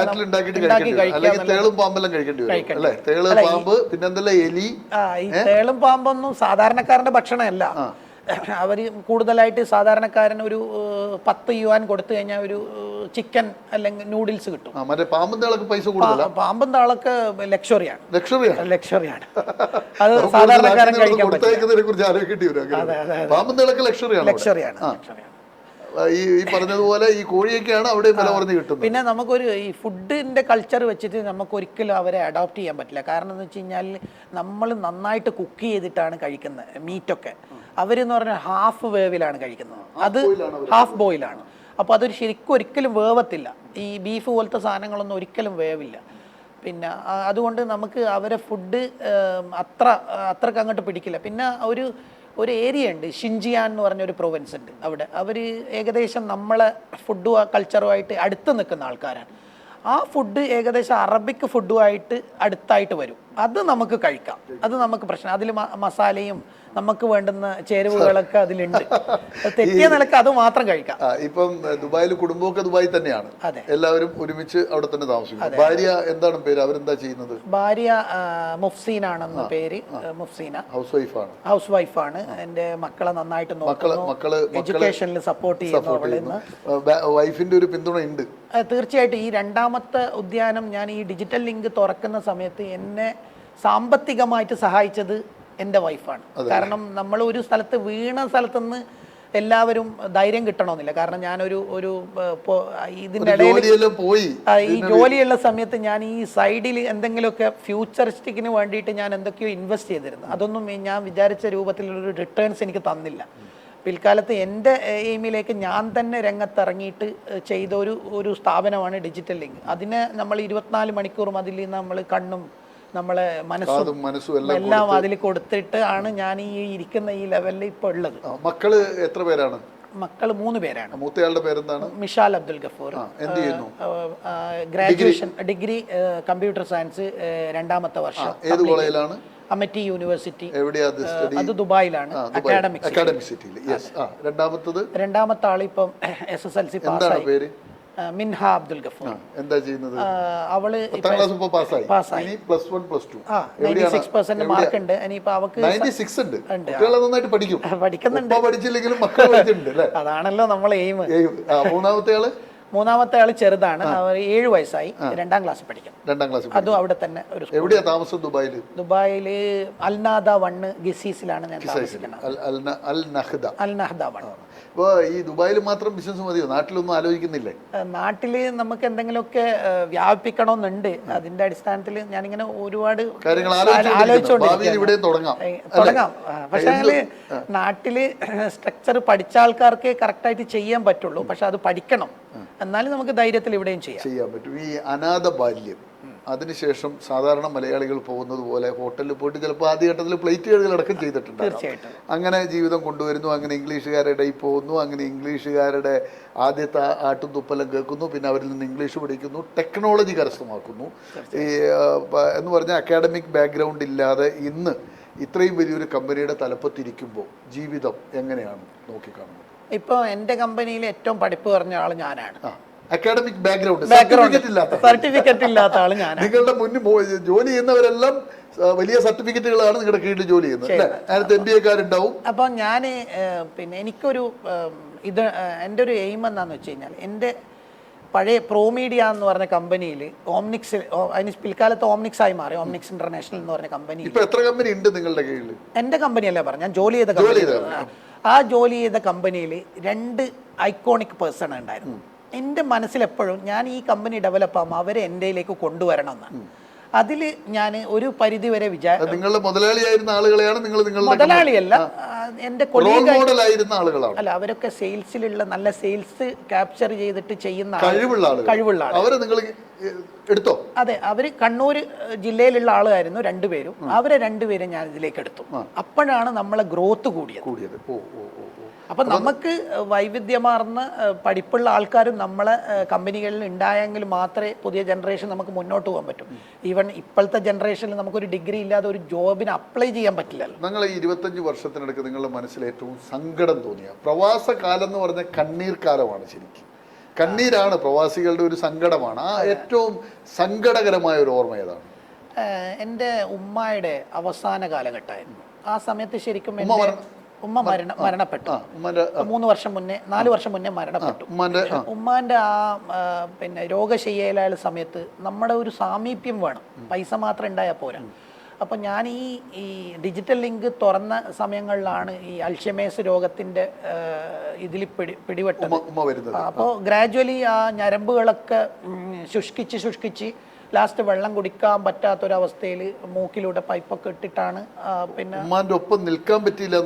സത്യം ഞാൻ ഉമ്മ മരിക്കുന്ന സമയത്ത് ഇവിടെ ഉണ്ട്, പക്ഷെ എന്നാലും അതത്ര പരിചരണം കൊടുക്കാൻ പറ്റിയില്ല. അപ്പൊ ഇന്നത്തെ തലമുറ ഉമ്മമാരെയും ഉപ്പമാരെയൊക്കെ നമ്മൾ പിന്നെ ഓൾഡ് ഏജ് ഹെറിറ്റേജ് ഹോമിലൊക്കെ നമ്മൾ പ്രവേശിപ്പിക്കും, അല്ലെങ്കിൽ പിന്നെ പ്രായമായ ആൾക്കാരെ പ്രവേശിപ്പിക്കുന്ന ആലയങ്ങളിലേക്ക് വിടുമ്പോൾ നമുക്ക് നമ്മുടെ മാതാപിതാക്കന്മാരെ ഏറ്റവും ഉപ്പാനെയോ നമുക്ക് പരിചരിക്കാനോ കിട്ടിയില്ല. ജീവിതത്തിൽ ചിലത് ചിലപ്പോൾ സംഭവിക്കും, പക്ഷെ നമ്മൾ എല്ലാ ആൾക്കാരും അതിനുവേണ്ടി ശ്രമിച്ചാൽ നടക്കാൻ പറ്റുന്നതേ ഉള്ളൂ. എങ്ങനെയാണ് ഏറ്റവും സന്തോഷം നൽകിയ ഒരു അനുഭവം ഈ ജീവിതത്തിനിടയിൽ പല ഘട്ടങ്ങളിലൂടെ കടന്നു പോയിട്ടുണ്ടല്ലോ, ഏറ്റവും സന്തോഷം നൽകിയത്? എനിക്ക് എൻ്റെ ബിസിനസ്സിൽ എനിക്ക് ഉയർച്ചകൾ കിട്ടുമ്പോഴും അപ്രിസിയേഷൻ കിട്ടുമ്പോഴും കിട്ടുന്ന ആ സന്തോഷമാണ്. അതായത് നമ്മൾ സ്വന്തമായിട്ട് ഒരു കാര്യം ചെയ്ത് അത് വിജയത്തിലെത്തുമ്പം കിട്ടുന്ന ഒരു ആഹ്ലാദം. കാരണം ഞാൻ എൻ്റെ പിന്നെ കുടുംബജീവിതം കഴിഞ്ഞു കഴിഞ്ഞാൽ ഏറ്റവും കൂടുതൽ ഈക്വലായിട്ട്, അത് കഴിഞ്ഞാലെന്നല്ല ഈക്വലായിട്ട് കൊണ്ടുപോകുന്ന ഒരു സാധനമാണ് ബിസിനസ്. വേറൊരു എൻ്റർടൈൻമെൻ്റ് ഇല്ല. റെഗുലറായിട്ട് ഞാനിങ്ങനെ പുതിയ ആശയങ്ങൾ. എങ്ങനെയാണ് ഒരു ദിവസം എങ്ങനെയാണ് റൊട്ടേറ്റ്? താങ്കൾ ഇപ്പം നമ്മളിത് കേട്ടിരിക്കുമ്പോൾ തന്നെ നമുക്ക് വലിയ സന്തോഷമാണ്. അപ്പോൾ ഒരു ദിവസം തുടങ്ങുന്നത് എങ്ങനെയാണ്? താങ്കളുടെ ഒരു ദിവസത്തിന്റെ എങ്ങനെയാണ് ഒരു ദിവസം ക്രമീകരിക്കുന്നത്? ഒരു ദിവസം എന്ന് പറഞ്ഞാൽ ആഴ്ചയിൽ നമ്മൾ 6 ദിവസം വർക്ക് ചെയ്യുന്ന ഒരു കമ്പനിയാണ്. എല്ലാവർക്കും 6 ദിവസം വർക്ക് ചെയ്യുന്നുണ്ട്. ഇപ്പൊ ദുബായില് സൺഡേ ആയല്ലോ, പണ്ട് ഫ്രൈഡേ ആയിരുന്നു, ഇപ്പൊ സൺഡേ ആണ്. അതെ, അതുകൊണ്ട് നമുക്ക് കുറേ നേട്ടങ്ങളുണ്ട്. ഇപ്പം എന്താണെന്ന് വെച്ചാൽ നമ്മൾ കമ്മ്യൂണിക്കേറ്റ് ചെയ്യുന്ന സ്ഥലം എന്ന് പറഞ്ഞാൽ ചൈനയാണ്. നമ്മൾ വിൽക്കുന്നത് ചൈനയുടെ ബ്രാൻഡാണ്. അപ്പോൾ അവിടെ ശനിയും ഞായറാണ് അവധി.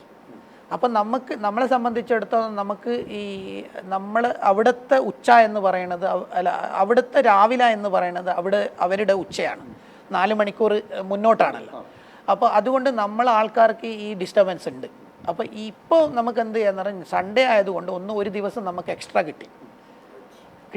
അപ്പോൾ ഇങ്ങനെയുള്ള ദുബായിൽ ഇപ്പൊ 2 ദിവസം ലീവില്ലേ? ശനി ഞായറും 2 ദിവസം ഉണ്ട്.